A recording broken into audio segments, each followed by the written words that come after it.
So I walked into It Comes at Night, not really knowing anything about the plot. I remember I saw a teaser trailer for it months and months ago, and even from that, I barely remember anything from it. There was a red door, some guy looking very sickly. But when the opportunity presents itself to see a movie, like to go blind into a movie, so to speak, I always take it. And I heard enough good things about it that I wanted to check it out for myself. Because, frankly, being the film snob that I am, there's not too many movies I can just walk into knowing very little information. And I'm not saying that always ruins the enjoyment of a film, but you do your best to kind of avoid spoilers. So you have that surprise factor, the kind of a little bit of wow factor when you see a movie for the first time. So I went in blind, didn't see any recent trailers for this, what have you. And for those of you wondering, what the fuck the movie's about, it's centered on a family. The father, played by Joel Edgerton. It's him and primarily the son, who's more or less the focal point of the film, along with his mom, just living in this house. And this is in a time when there's some sort of outbreak. People are getting sick. It's never told why, what happened exactly, or anything like that. They give you some dots, and you're left to connect them on your own. Just that there's some sort of virus. We don't know what causes it. Whether it's just kind of like this airborne pathogen or some monster. But make no mistake, this is not a monster movie by any means. In fact, from the trailer, I thought it would be more of a closed room drama, which I'm always a fan of. But this was something more akin to, I would say, The Road with Viggo Mortensen, if you've seen that. It's just kind of very dark and drab family drama in a way. As the film opens, we see that the grandfather of this family has actually contracted the disease, and he's looking all sickly. He has sores, blood coming out of his mouth. A little creepy. And they end up killing and burying him, and that's kind of the cold open, if you will. And as the movie progresses, someone tries to break into the family's home, and they capture the guy, and the guy says that, he thought it was, abandoned, and he has a wife and kid. They invite him and the wife and kid to stay over at the home. That's kind of the crux of the story. And of course, the rest of it is waiting to see, how that family dynamic works. Obviously they don't trust each other. Is this someone else going to get infected? That's the gist of the story. So if you're expecting something like, I know in the theater they showed a trailer for like the next Annabelle movie, part of the Conjuring universe, the Conjureverse. You're welcome. That's a free one. Which is like full of jump scares. So, and that's kind of the interesting thing about the horror genre. It's almost like the metal genre, because there's so many little facets to it. You have speed metal and thrash metal and doom metal and so on and so forth. And I feel the cool thing about the horror genre is it's kind of the same way. You have your kind of jump scare movies like Annabelle or Get Out, which is like your real crowd pleaser. Just straight up solid horror flick. And this one, of course, is a slow burn. It's much more of a psychological thriller. In fact, I'd be hesitant to even... I mean, it is a horror film of sorts, but it's almost more of a drama with suspense elements and some horrific factors to it. But as is the case with a lot of these horror movies, we find out that the most horrific aspects are human nature. And, in a time of need and desperation, what men and women will be pushed to do, or they, pushed to feel what they have to do. I will admit the first act of the movie didn't win me over. It's kind of a bit of a slow start, I think. And especially the lead kid. He wasn't a bad actor by any means, but the writer-director, his name is... I totally don't have my phone right here that I'm going to look at. Trey Edward Shults, who I haven't seen any of his other work. He was the writer-director on this film, and he doesn't really give us a lot to go off of as far as the characters go. And sometimes that works to the film's benefit, because you're paying that much more attention to the performance and the actions of the characters.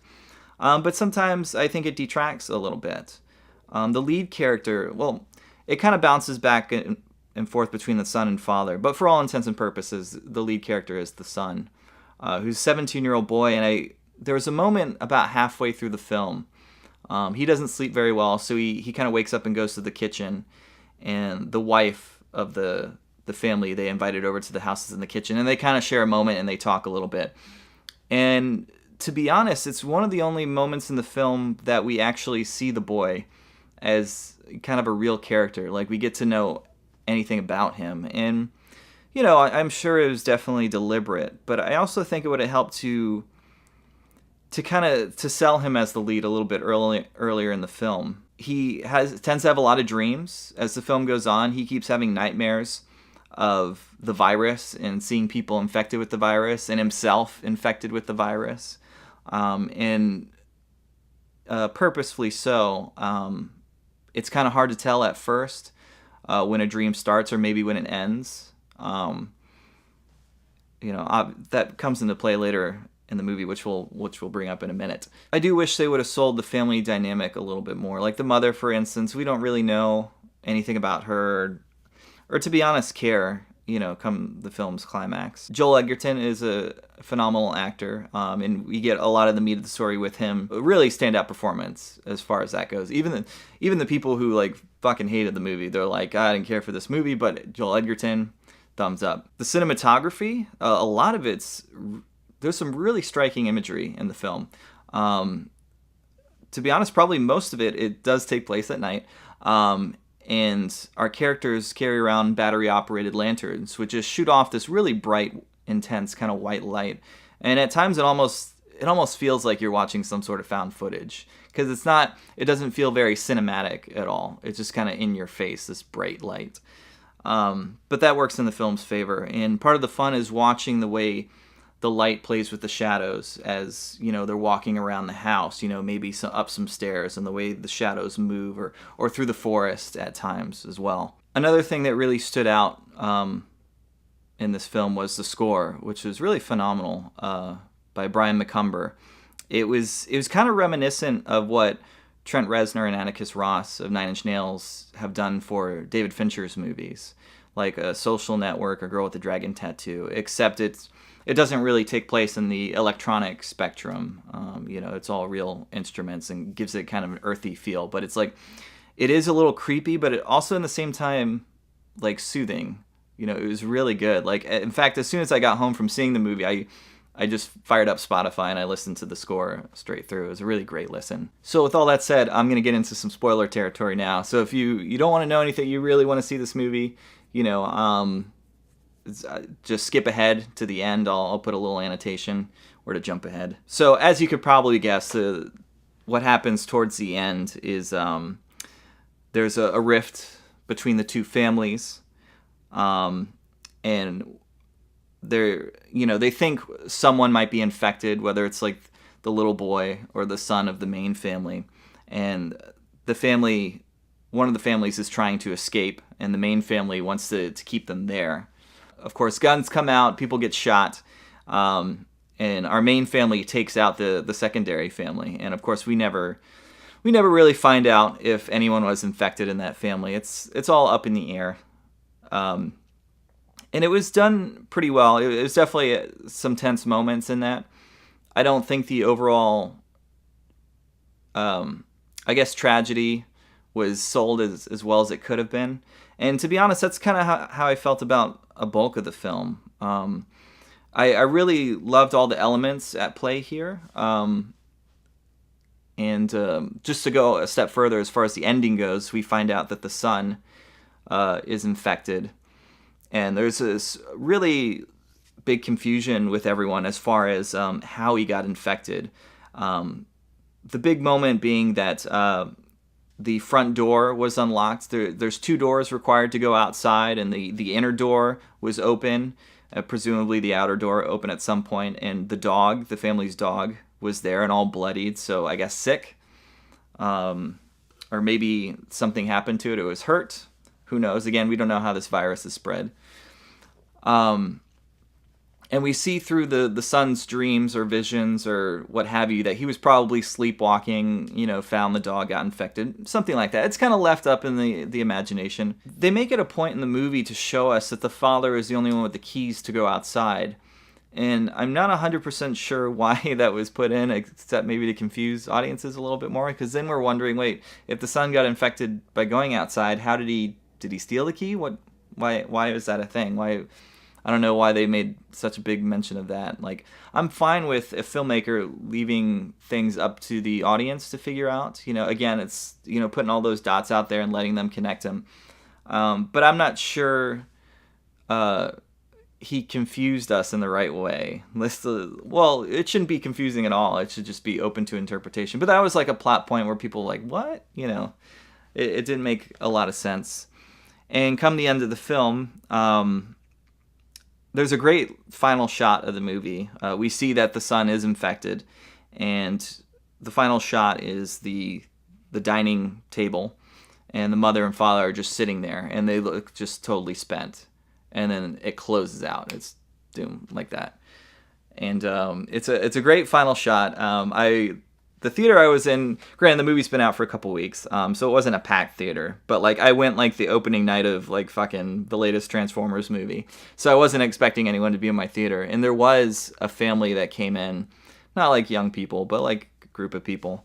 And as soon as the movie ended and the credits started rolling, there was that collective reaction from them, like laughter, and like they were like, "That was it," And I got that same reaction when I saw The Witch. The title itself, like, they even called out at the end of the movie. They're like, "What did the title mean? What comes at night?" Which is a really silly question. It applies to a lot of things, but for me, I took it as the symptoms of the virus seem to come at night in regards to the visions and maybe the sleepwalking. And of course, you can apply that saying to something that's not as direct, or as obvious too. This is definitely not a movie for everyone. It's a slow burn, and even with like kind of my gripes, like I wish I connected with the characters a little bit more. I wish the tragic nature of the ending packed a bit more of a punch. But even with that said, as soon as I got in my car and started driving home, like I couldn't even listen to any music.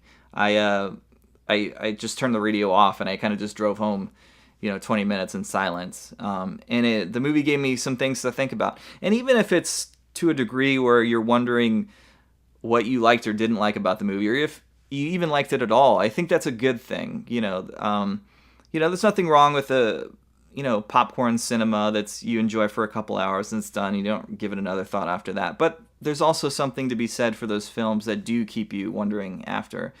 And even if ultimately I thought It Comes at Night was just okay, I appreciated the kind of journey and the fact that I was willing to dwell on those moments and those shots and the score, especially after that, and the performances.